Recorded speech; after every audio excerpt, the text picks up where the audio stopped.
welcome back to my film and TV channel. Hope you're all staying safe and well. We've got, a film based on true events, going back a little while.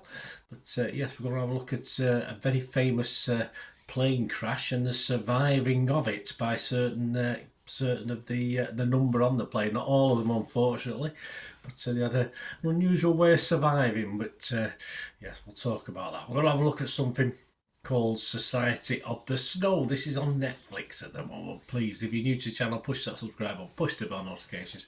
Everything film and TV reviews like this, information, vlogs, lots of different things. Great to have you on board. Spread the word. Let us know your comments on this film or the original, which we'll talk about in a minute, that was done back in time, even before I had my video shop, so it was quite a while ago.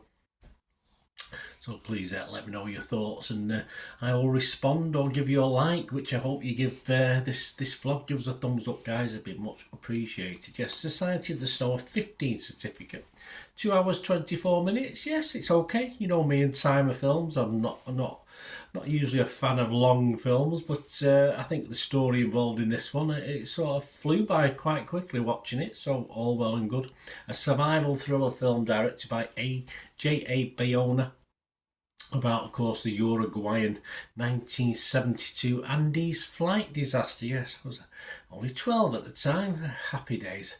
An adaptation, of course, of Pablo Viecchi's book of the same name, which documents accounts of all 16 survivors. So you have to sort of base it on the fact that, all right, memories differ, don't they? But you have to base it on the fact of what's been said, many of whom Viecchi knew from childhood. The cast is composed of Uruguayan and Argentine actors, so we do have to watch it dubbed or in subtitles, whichever you prefer, most of whom are newcomers. Yeah, they do a good job.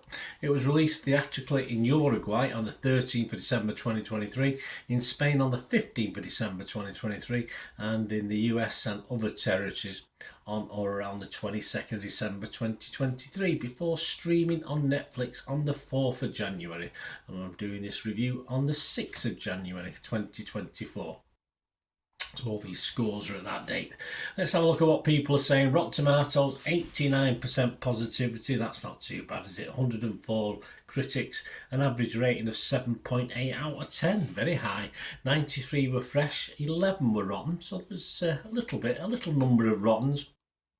The consensus reads, Society of the Snow brings masterful technical skill to bear on its tale of real-life tragedy, but none of that spectacle comes at the expense of its simple, powerful message.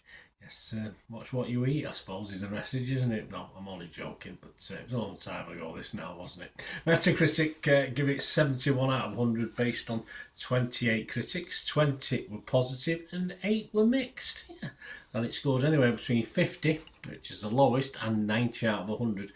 We always have a look at Empire or Total Film. Well, I've got Empire's ratings on this. Empire give it 80 out of 100, so that's pretty good. Eamon Warman said, a viscerally rendered plane crash gives way to an affecting story of humanity and survival. Bayona is on impressive form here. Rotten Tomatoes audience, about Joe Public, what are they thinking? Well, yeah, they like it. 85% positivity, 4.2 out of 5. And what about Metacritic users? They're 7.9 out of 10. All right, not a vast number, but all bodes well. And then you flit over to Internet Movie Database. Over 9,000 scores and reviews have been left. 7.9 out of 10 as well. So that's why I include the Metacritic users. They're spot on both of those. So all well and good. So that really brings me on to my conclusion on this one. As you see, most people sort of like this film. It's been a long time since I watched the original movie, of course, which was called Alive, that came out. But I'm fairly sure that had a sort of larger, deeper effect on me than this updated version. That's not to say it's not a good watch. It is a good watch. I didn't really feel as though I got to know any of them or too many of the characters to feel that much, as some sadly passed away. But those that that sort of survived, I was happy. I was happy for the survivors. The joy at the end of the eventual rescue of more than a handful, wasn't it? But those that were left.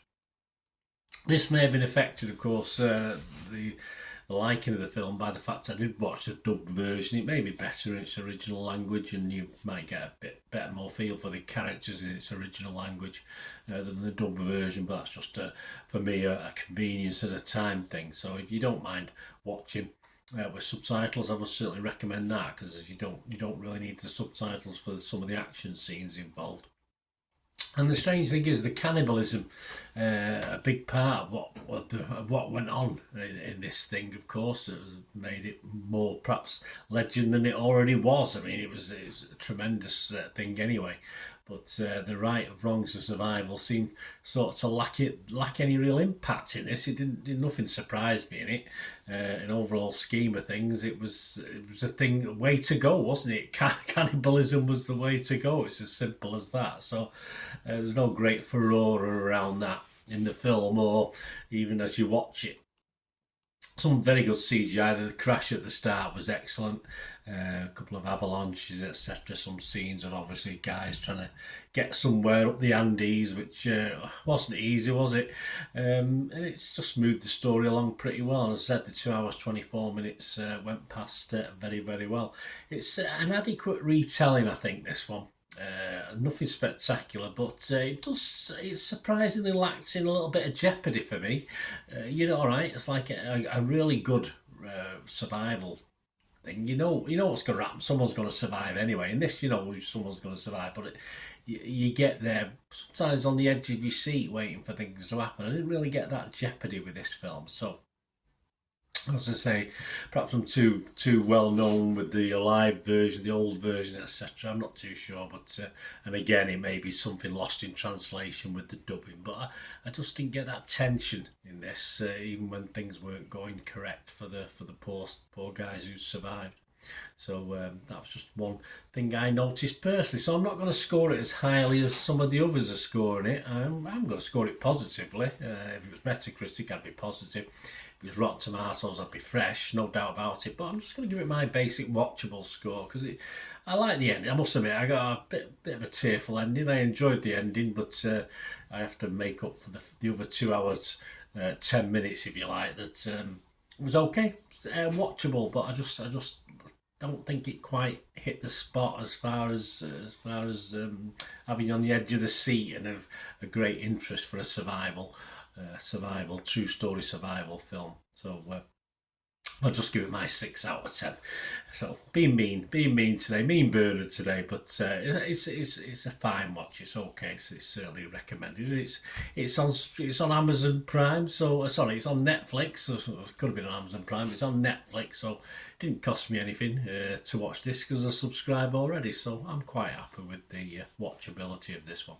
Let me know your thoughts, guys. Great to hear from you. Till we meet again. Last one thing, don't I? Please stay safe, everyone. Bye for now.